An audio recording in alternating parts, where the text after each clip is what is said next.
This is the Meade LX90 8-inch advanced Coma free ACF with a auto star auto guide, which is a talkie version.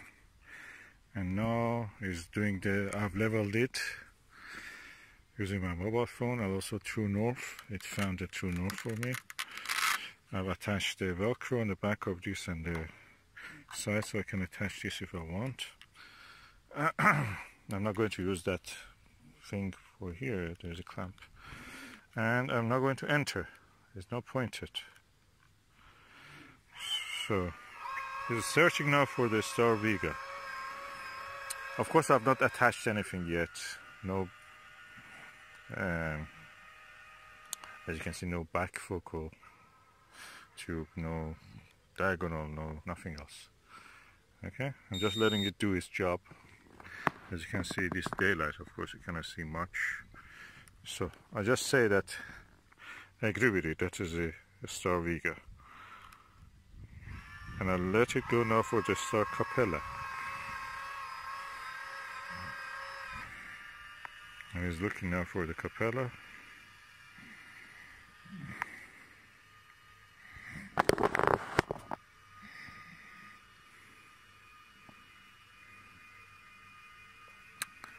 Of course, if it was in the night time, I would have actually tried to see if it is really in center. I would train it and other things. It's correcting itself. Okay, so I can now press enter if you see it. Of course, I cannot see the Capella at this time of the day. The sun has just set, so it's not visible. But I just say enter. I agree with it. Now align successful. Object. Okay, I want to see the object. So let me see what object it has. Press the enter object, and now it goes to solar system. And I say again enter, and this goes to all the objects in the solar system that are in the library of this. So Mercury, no. Oh, sorry, I have to go here actually. It's a weird system. Mercury, Venus, you have to press this and this. Venus, Mars. I'm testing it just to see Jupiter. Jupiter must be around somewhere in the horizon, above the horizon. So I enter. It must be in that direction somewhere. If it goes into that direction, that means it's working. So I enter. It's calculating. It's giving me some information about it. Planet from the sun. Larger than 1,300 Earths. Average temperature. Minus 110 degrees Celsius. 63 discovered so far. Nickname. The King of Planets. Okay, very basic stuff. Distinguished by its giant red spot, thought to be comprised of a raging storm of hydrogen and ammonia. So it says it's minus 5 degrees behind the horizon, or is under the celestial equator. Let's see anyway. Impressed by its colossal size, ancient Roman astronomers named the colorful behemoth after their primary god, Jupiter, or Jove. Later philosophers attributed Okay. happiness to the planet. It's not reason, so it doesn't tell to me. Oh, I've not entered the correct time, by the way. It says 3:10 a.m. The time now is around, around 9 o'clock. Let me just enter the correct time. That's another session. Who's your boyfriend? Who is he? He's a handsome looking. I bet he reckon you'll rump any day of the week, wouldn't he, lazy, eh? He would. He'd reckon you'll rump any day of the week, that day. Yeah, he reckons you'll rump.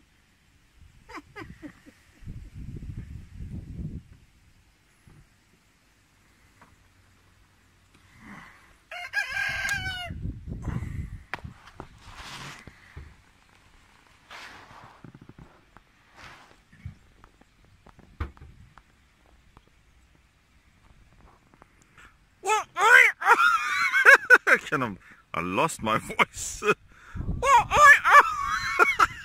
I cannot sing.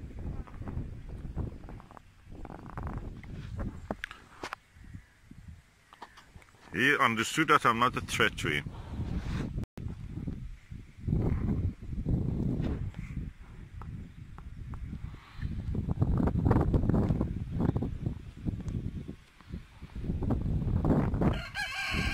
And the telescope is now tracking the Crab Nebula.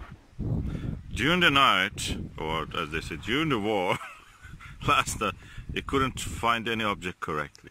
Now during the days, every object is finding correctly. Well, anyway, we try tonight. Tonight it will be clear skies.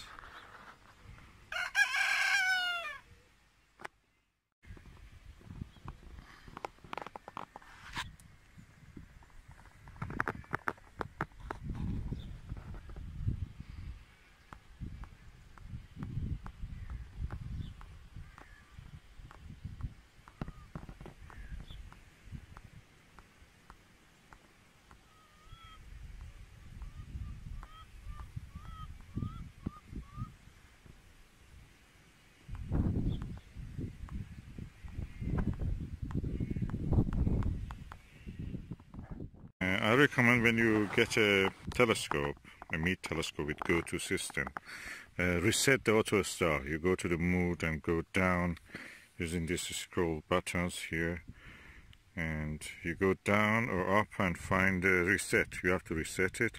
Then when you want to operate every time, I think you have to go first, set the date, then set the time, summer saving time, summertime, 1 hour ahead or behind, which is winter normal time, and that's it. And then you go for the alignment again, and auto align or 2-star. I'm using 2 stars, and adjusted the telescope toward the magnetic north using my mobile phone. Hopefully that's correct. And now I'm entering and let it go to find where it was. Acherner, okay, I don't want the stars I can see here. Is one of them is that star, which is the, you see at the center, that's the Arcturus. So I go down,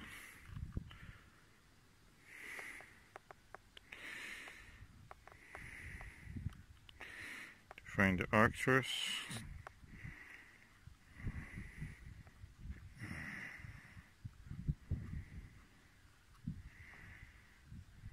Antares must be also visible beside the Jupiter, but I'm going for Antares. Arcturus, Arcturus is here, and let us see if it is correct. Now I can find it. Okay, it's turning toward the right direction. I want to turn on the flash so you can see. Okay, that's the direction, is almost right. So when it goes there and points to the Arcturus, that is rising. I think that is almost right. I think it's around 2-3 degrees wrong. I have to press it and bring it to that position. I will do it. Okay, the Arcturus is now at the field of view. Of course, I don't know if you can see it, but anyway, it's in the field of view at the center. And I use the focal reducer just to make the wide field of view. So I'm now entering, so it knows that's a star. So I'm now going for the second star. Let me see what star I can choose. Now having a Meade ETX H-inch 200 LX90. LX90, which is a lighter version of the 200. Look at it, it's a new one. Look at the paint. I'll just put this. Oh, thank you, thank you. This is the correcting plate. That's the lovely mirror. Oh, it's so exciting. So I'll wait for it to get it fixed, because then you'll see it moving. And this is a talkie one, huh? It talks, yeah. So it's got the speaker there. Oh. When you point it at say you point it at Jupiter, you can press the speaker and it'll talk to you and tell you a bit about the planet. Is it possible that it finds its way around or no? It does find its way. So if we were outside, oh, it has a. It's got GPS. So it's trying to take a GPS fix now, but because of the house, it's very difficult to get a signal in here. But if we were outside, we would point it north, level it, and then it fixes it automatically slews to 2 stars in the sky, 2 bright stars. So it'll slew to the first one accurately. Well, yeah, I mean, you need to see, it may get it accurate first time. If it's not, you just look through the thing and you just adjust it slightly. So you adjust it slightly, then you tell it to go find the second star, and if you need to adjust it again, you do, and then it knows exactly where it is. So then you can just say, go to Saturn. Just a question. It has a 2-inch tripod, I see. Is it possible to put it in the windowsill and without the tripod, just put it in the windowsill to have a look? Yeah, I think you could. Oh, is it stable? Yeah, because that comes apart, so we will take this apart to transport it. So otherwise it's too heavy. Is it stable, you think? It can stand? Yeah, it'll be stable, yeah. Oh, that's lovely. I just kind of have a go tonight, probably. But looking at the forest. I'll just see, wait for it to get a GPS switch. You should get one soon. So basically, this... don't worry, inside the building I don't expect you. Yeah, that's right. But you say you got the adjusting handle here. So there's that one. And then there's this one here, which... Oh yeah, for the azimuth. Huh? But we'll wait for it to get a... It's lovely. I'll show you Impressive. So north is about there. And I'll level it. Oof. So you just get I just use my phone to make sure the tube's level. Yeah.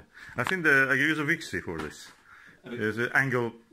There's a little device which shows the angle. It's magnetic, just sticks to here. Yeah. Oh, lovely, beautiful. Yeah. So as I said, cannot believe I got this. It was a dream. Bless you, man.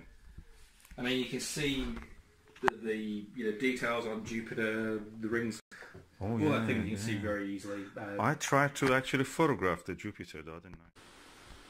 So for telescope, I've attached the auto star, the Velcro to the body. It's like magnet, as if it attracts to it.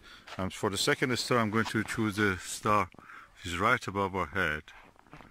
Let me turn off the flash. Yeah, that's the star you see there in the center. That's Vega. And I'm going to use that.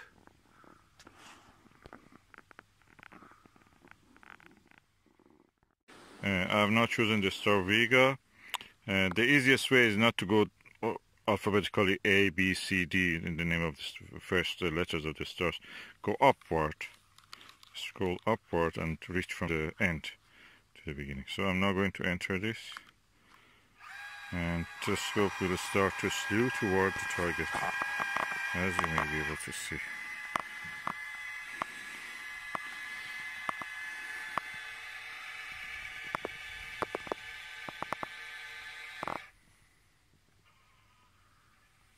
We're almost trying to find it. Of course I will try to help it because it's the first time I'm using this with this system. So I have to bring it to the center. I will do that. The second star, I noticed that the Vega was covered with the clouds, so I just chose Antares. Over there, beside the brightest dot that you see is Jupiter. So what I'm going now is to press enter, and this is calculating. Alignment successful. I'm now going to choose the object. So I press enter again. Solar system, and this is going to Mercury. I want to go for Jupiter, so I'm going down. Venus, Mars, Jupiter. Okay. If I enter it now, this will go to talk about it. I don't want talk because I've listened already to that. I want it to go to Jupiter. So yeah, dead center. We have the Jupiter dead center. Auto line successful. Minus 110 degrees Celsius. 63 discovered so far. Amazing. I have it at the center now. Oh, lovely. Oh, I'm really impressed. The other spot. Now I'm able to track with my Meade 8-inch LX90 ACF telescope, advanced Coma free or ultra high transmission coating. Amazing.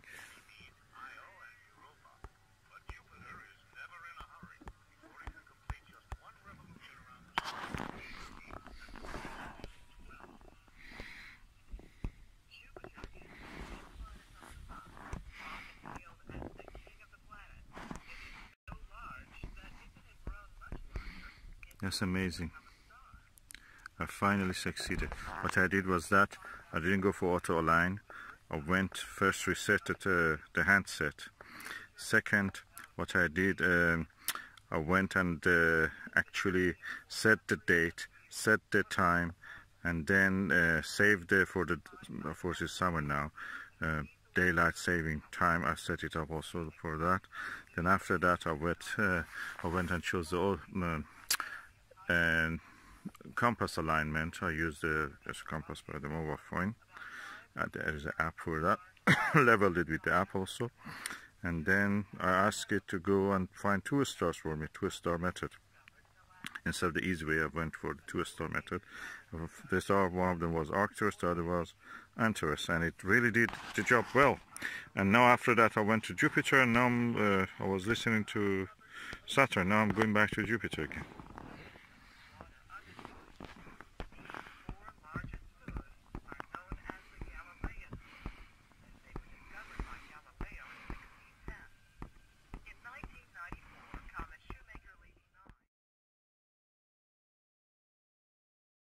Okay, I asked the telescope to find me the Ring Nebula, Messier 57, and it found, for the first time I'm seeing the Ring Nebula.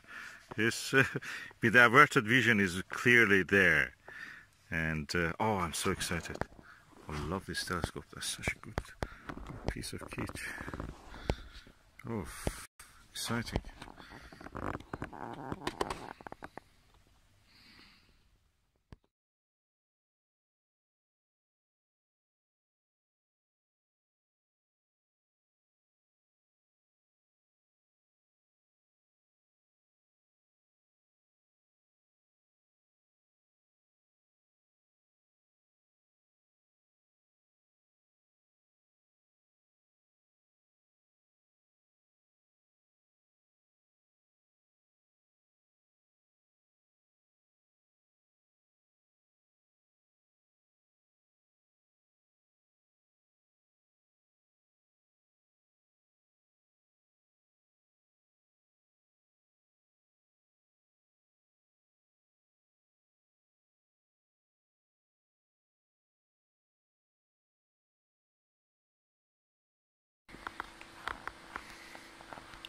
Okay, what is important is that you're not just centering them, it's tracking them. That's very important. So I may later try to do some astrophotography. I'm just learning this system, how it is, and I'm really enjoying it. I'm now watching the M22, the globular cluster in the Sagittarius, which is somewhere there.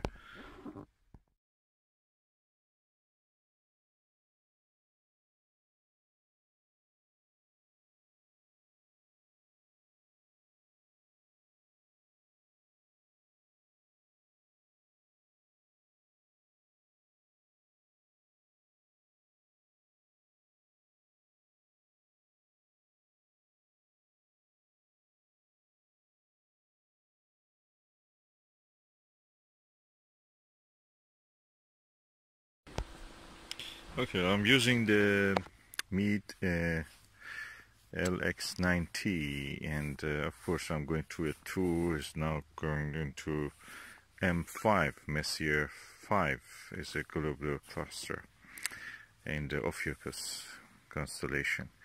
What I was noticing is that when I was using this is that when I need to, when you want to look through the eyepiece, you need to hold your hand somewhere and just be sure that you can keep your head at a good distance from the eyepiece. So these handles come useful, very good for that. Always wondered, because they are not good for carrying or lifting the telescope. For that, I don't think they have done a good design. It's not clear where you have to hold it to lift it. These ones are not really for lifting. But anyway, you can use it, but they're not designed for that.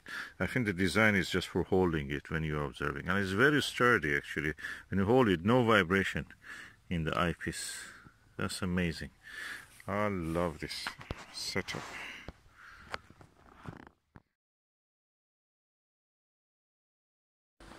Okay, that's the first lesson I'm learning.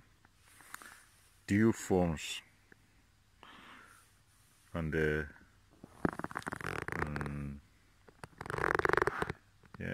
corrector plate of the telescope. So that's what is affecting the view. I was noticing that I cannot see the fuzzies after a while. So I have a dew shield, but I have to buy a heated one just to heat. That's a dew shield with a heat, but I didn't have the heat adjustment part of it. So that is the next thing I will get. So you can see a close-up of the dew here. So at the moment I'm packing up and then leave, go to sleep. It's beautiful, nice experience, lovely experience. I really love this purchase of this telescope. It's really the best thing I've ever done.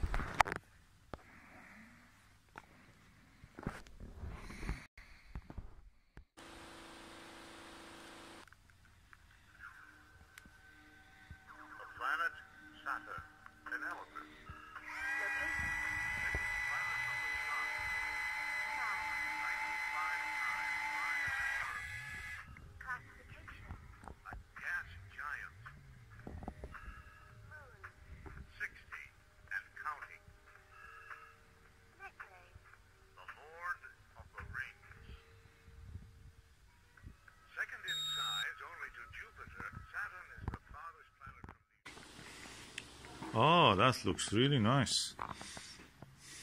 Goes with that even, makes it more beautiful. Yeah. So how much is this with this now? Oh, I haven't got a clue off the top. Okay, you have to tell me. That's why I should take it off. Yeah. Basically, a plastic shield that you shove over the front of the scope. Yes. Because you're at that angle, and it helps to deflect any dew that's in the air falling on the front of it. Yes. That's great. It does a brilliant job. But we live in the UK. Yeah. And the UK gets more dew than most of the countries in the world. So what you do is you put the same thing on. It looks exactly the same, apart from it's got a heater band built in here. Oh. So, and then that plugs into the dew heater. Yeah, oh, lovely. And the dew heater, this kind of connector, goes to the connector. If you follow me around here, I'll show you a myriad of different dew controllers. Oh. Basically, that plugs into there, and you use that to decide how much heat you're going to put through that. Okay, it doesn't go on the actual telescope itself, or yeah, this is the only problem with buying one with a heater. Oh. In order to use the heater, you have to then buy one of those. Okay, how much is that? I'll come back to that in a minute. Yes, but off you the camera. don't need it. No, you don't need it straight away. Yeah. You could get away with the normal one. Yeah. But in the end, as we're in the UK, I will tell you 110,000% you will need a dew heater in the end. You don't need one to start with. You can get up and running, you can enjoy the scope. Yes. But dew's your biggest problem in the UK. Yes, definitely. So you will end up buying one. Yeah, definitely. Yeah, I know that how it is every day dealing with the frost also. The Celestron, or you can buy a Skywatch equivalent of them. This come from the same Chinese factory. With the light, red light, and also the blue light. Sorry, the white light. And the radio was really good companion for tonight. I can listen to radio, can do everything. It was charging, I can charge my mobile phone here. Everything looks so well done. So this will be going to be charged for later tomorrow night. Okay, I have now finished the first session of astrophotography, and I used my mobile phone digiscoping. I took mostly the pictures of the deep sky objects like M13, M31 and M11, M73 and such things. And I will process the images, but I mean just edit it in the mobile phone. Nothing like a stack or anything like that. But the preliminary result is just acceptable to me. I'm impressed by the results. And yeah, why not? Digiscope, just a digital camera over P10 Plus. And if you use something like Huawei P30 or the latest one, which comes in September, P40 probably, you will get, I'm sure, much better results. What I've noticed is that, for example, M13, we always read that the globular clusters are very old stars. But you could see the red color of the M13 in the photograph. You will see my photographs. I will add it at the end of this video and you can see that. I'm really impressed by the quality of the images that I could obtain. The astronomy session, I will charge this just to make sure that I have always some power inside it. It will not take all of it, but when I'm using. But it's good to be sure that you have enough, and it also increases the life of the battery. So I'm going now to connect it. Everything is self-contained on the other side of it. Let's just bring the wire. Okay, now I've connected through here, and now I am going to put it on the charge. That's in this position. It shows charging, and when it is fully charged, it goes green. They say don't trust this, but I trust this. I think somebody wants to sell me some other products there. So this will be ready. We're going to hopefully tonight, and we have another session of astronomy. It will be not cloudy again. Okay, I have now finished my session of observation with the Meade LX90 Advanced Coma free telescope. What I will do to cover it, if I want to keep it on setup. So what I have done here, I've bought a plastic bag, bin bag, rubbish bag, and I put it over it. And they are specialized bags also, you can use them. And they're costly. They cost anything from £100 to something around that, a little bit more or sometimes less. And they say they're multi-layer and waterproof. This is waterproof. It's single layer. If I want, I can add another layer or a even bigger one. I can add to this as much as layers I have need. Of course, I don't recommend to keep it forever like this. Just for several hours or one night, that's alright, if you have to go somewhere to observe. So that's a cheap solution for that. A pack of this, which is around, I think, 20, will cost you £2, £3, and saves you a lot. And the moment they're not useful, you just throw them away. Okay, I'm now in Shropshire at the Welsh border in England.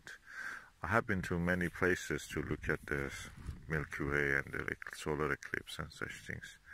I must say, Welsh border and Shropshire have the darkest skies I've ever seen. I never was able with any of my telescopes, with naked eye, anywhere to see the scutum star cloud as clear as what I saw here.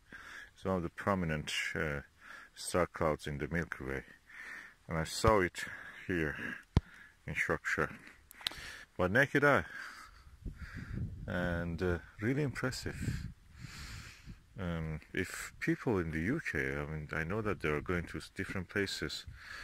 Shropshire is a nice place if you go. If you can use a weather forecast at a good time, it's good to go to Shropshire or go to Welsh border or Wales itself, inside the Wales. One of the darkest sites probably in the whole Europe. And as far as I can say, probably in one of the darkest sites in Eurasia.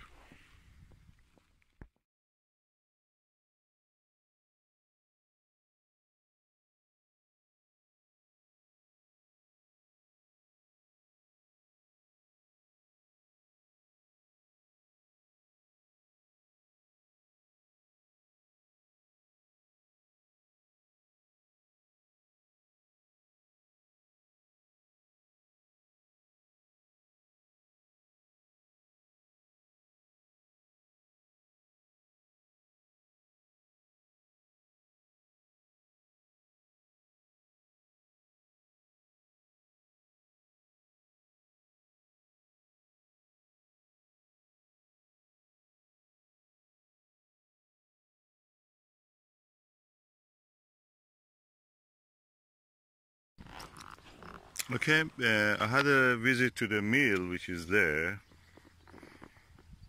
It took around 20 minutes and now we are back.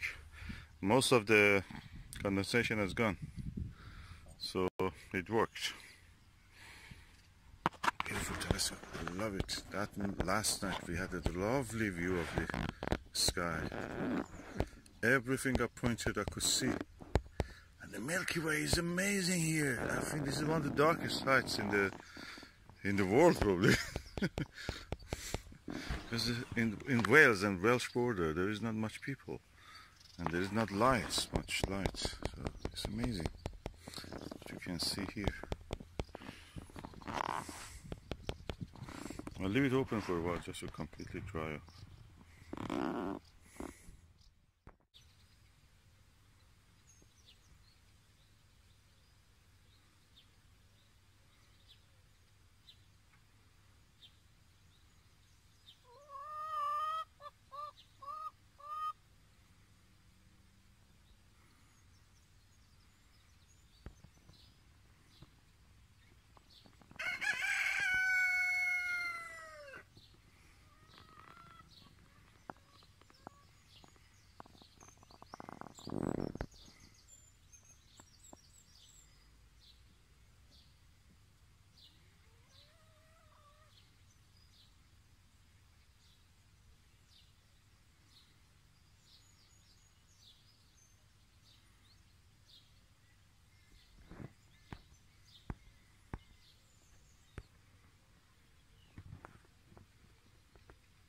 It is early morning. As you can see, the dew from last night is yet there because I put the cap and then covered it with the plastic cover. But now I'm exposing it to the atmosphere, and the body of the telescope is already dried up. But the lens will also dry because at the moment it's exposed to the atmosphere. Last night I covered it with a cap. So you can see it's starting to move from the evaporation of the dew, from where the secondary mirror is there.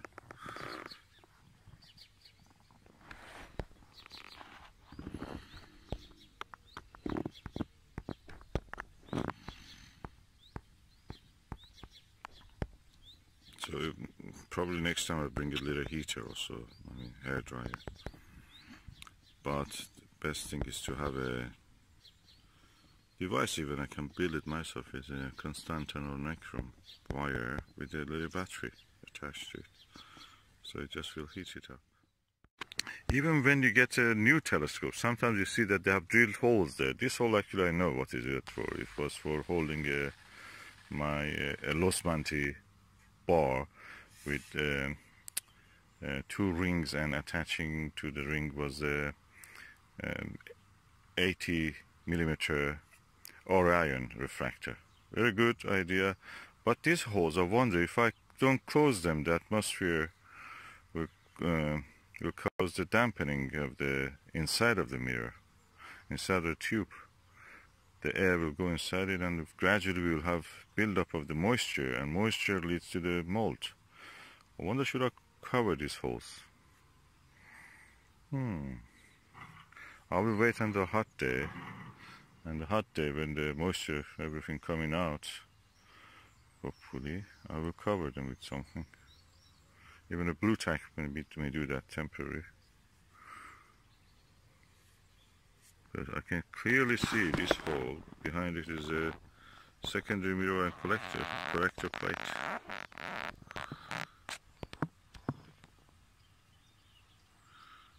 Yeah, that's what you see, the secondary mirror conjunction with the collector plate.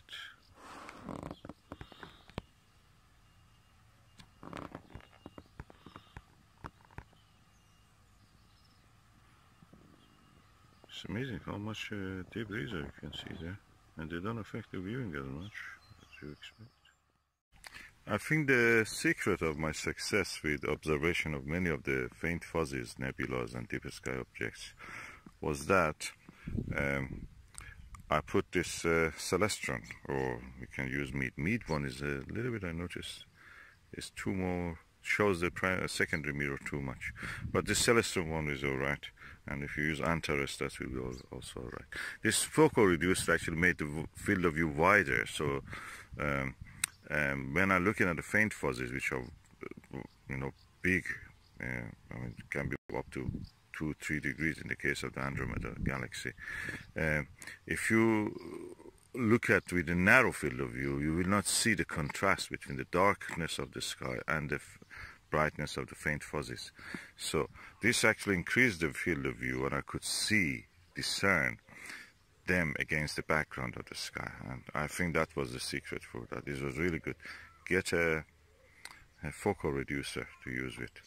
Of course, you can remove this if you want to. For planetary viewing, it probably is better to remove it, or use a Barlow or a low magnification lens, just to see the more details that is visible in the case of the planetary objects like Jupiter and Saturn, which are now in the sky.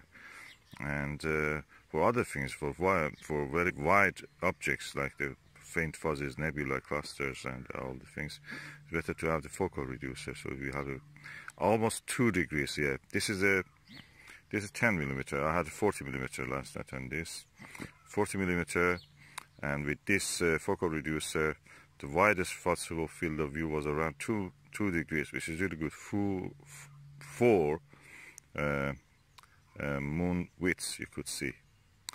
And that's the secret, I think, to using this comfortably with the good amount of the visibility.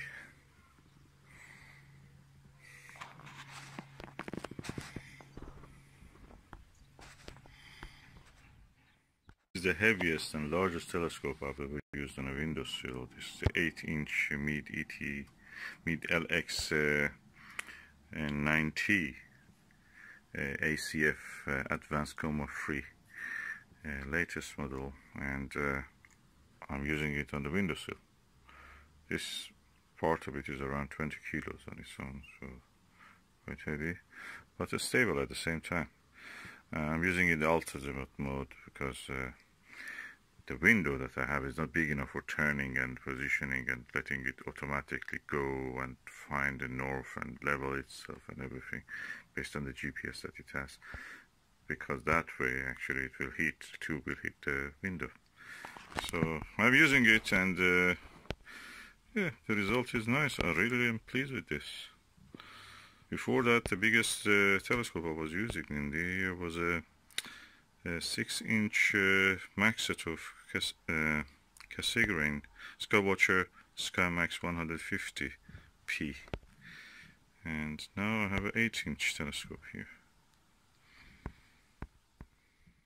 Okay, this is the moon, and this is the Meade LX90 telescope with 2-inch eyepiece. This is a modular Hyperion eyepiece, 10 millimeter. This is a Butter planetarium, of course, eyepiece.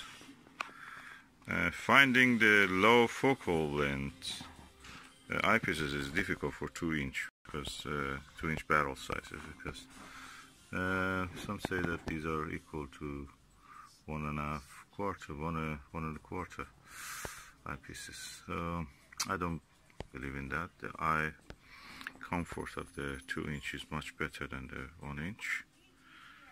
And as you can see, the setup really works nice. I can show you, if I can, how the image looks like. Let's go and see.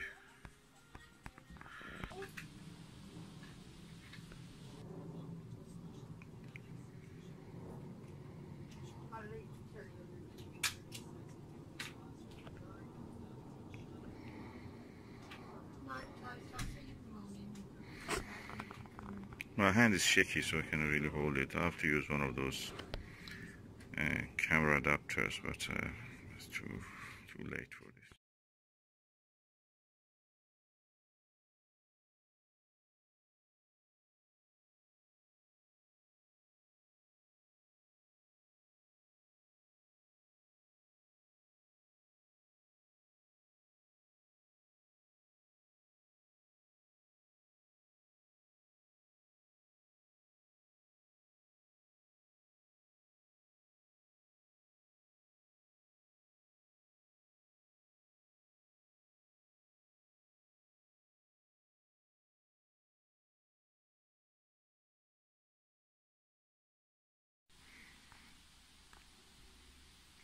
I never had this experience before. So much detail I can see now on the Jupiter's disk with this.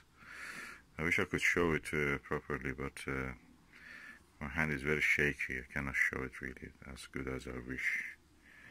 And yeah, it looks like photographs that you see everywhere that they are produced with CCD images and other CCD imaging devices, but with more detail. You know, it's amazing. Great red spot is there.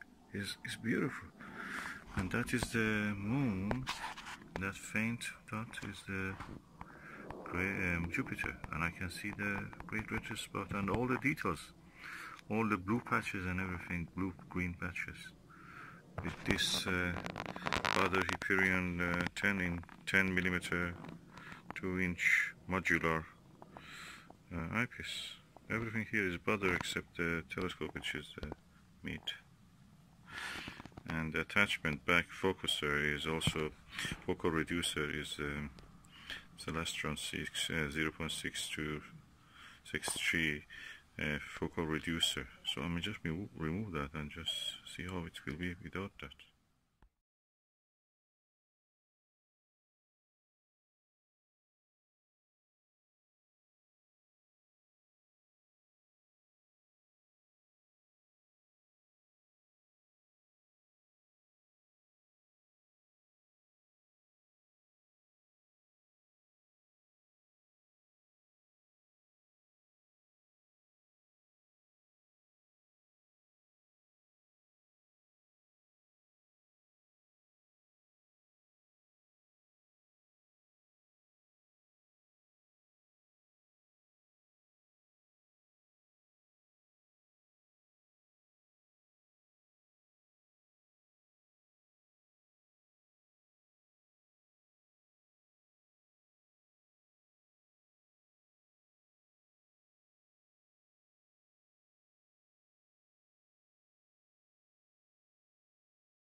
Okay, this is the Meade LX90 EMC. I bought it from ENS Optical in Birmingham, a guy called Steve. And I really regret I paid £950 for this. And I got this one, is a LX90 ACF Advanced Coma Free. I bought from eBay, £520. And I'm looking at the Saturn at the moment, which is somewhere in that dark. And I was wondering why when I look at this it's just so unclear, it's just fuzzy, it never comes to focus. I'm using the same, detach this back focus with the diagonal and the ortho eyepiece, and I use also this for targeting the Fossil 40mm Astro Revelation, and I use the same on this. In this one, crystal clear, amazing clearing, and in this one, rubbish. You cannot see anything, you know, just through hazes if you're looking. And I can show you nothing wrong with the front, but when I was the stars, look at the stars autofocus, this doesn't show any. It shows that it's out of collimation. Even worse than that, I think that the mirror is damaged. It's deformed, kind of. Instead of being round, it's kind of hexagonal. And this one is perfect circular. 520, ENS Optical 950. Rubbish. The guy doesn't know, either doesn't know about anything about the telescopes, or he's just dodgy seller. Steve is probably a dodgy seller. I don't know it. It looks completely faulty. It doesn't show. You know, I was looking with both of these on the Jupiter just a few hours ago. It was visible, and in this one I couldn't see more than a hint of the brightest of the, I think, South Equatorial Belt. With this one, every detail was visible, and I'm surprised and disappointed actually.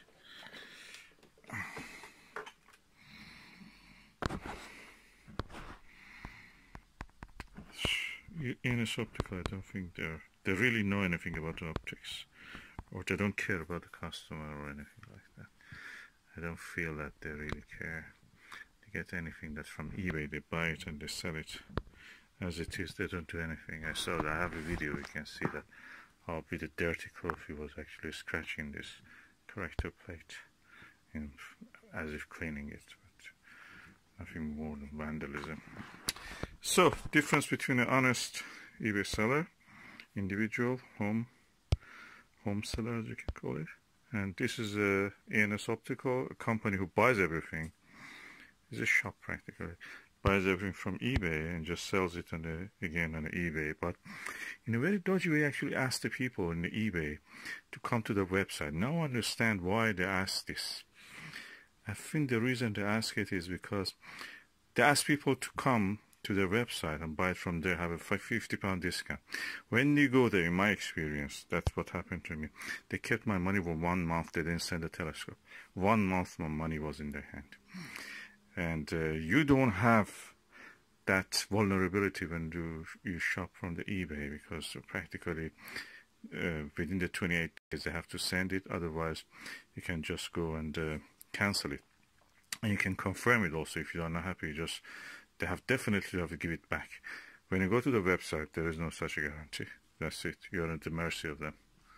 So that's the reason they encourage people. You look at the items they're selling in eBay, they're all the time saying that come to our website, you get £50 discount or something like that, depending on the item. And that's the reason they want to keep you away from the security and the assurance that eBay gives you through the PayPal and other things. Don't buy from the eBay, out of the eBay anything if you want from them even. Of course you can buy the same item just a few months earlier you could buy it from the eBay. They come again, just buy it from the normal people, not from the company. I'm really disappointed. Such a big lemon they sold me. £950 I paid for this. It's rubbish. Optically rubbish. It's optically a lemon, just nonsense. Bad optic. Don't know what they have done with it, but the way that I saw the handle, the corrector plate, it talks a lot. Don't buy from ENS Optical. By the way, I forgot this one that I bought from the ENS Optical. The hand control of it was faulty. Even when they were in the video I've made, you can see the hand control is not working. The guy says, oh, it's not working. Maybe next time works, as if magic. He believes in magic. Anyway, I had to write. After 3 months, I think, communication, he finally sent me a replacement for that. For the faulty one, so practically. Yes, 3 months I paid, and 1 month I didn't have the telescope. He was just using my money, around £1,000, £950 with the petrol and everything I've collected. Then after that, 3 months I waited just to actually be able to use it with the thing, with the hand control. Not good experience. I was thinking a long time why this ENS Optical guy was telling me that you are lying. When actually I paid money and I just wanted to come and collect it as he told me that you can do it. And I was thinking why he was worried, why he was selling such a thing. It's just pointless. I didn't understand even what it means when he says we have fraudulent people lying. My money was in his bank account. And 1 month passed. He was just every time saying I'm in Spain, I'm away. And now I realize that he may have some dealings with people and he made a fraudulent treatment or something like that. Something went wrong and the customer service was so bad somebody complained to somewhere important. And he was aware of that and he was worried that somebody may come after him. He want to see him in his place. That's the only reason I can think of. Otherwise, what's the point of it? I paid the money, I just want my item. And my money was in his bank account. Direct debit, it went to his account. And I was wondering why £950 went to his bank account, and yet he was moaning about these things which I couldn't understand. I couldn't figure out what he's talking about. The money is in his hand. He has to deliver the... I think by then he was just trying to... because I saw a lot of things. I have a suspicion he may put parts, take one part from something, put it on another one. Just makes them, something like that. That's what I'm thinking. the box that was for mine went actually for somebody else, and the rubbish wrapped lead came for me again. None of this was mentioned when I was buying it from his website, ENS Optical. So it was all dodgy, looked dodgy, not right to me. I wish I didn't buy it, but then my money was in his hand, so I couldn't really. I was new also to eBay. I didn't know that you can buy it actually in eBay. You just have to wait for the right item to arrive. Anyway, it was a compulsive buy. And this one, Advanced Coma free GPS version, LX90, came with a audio star hand control. It talks, number one. Much better deal than that. Look at it. Wrapped. Look. Look at it. Come on.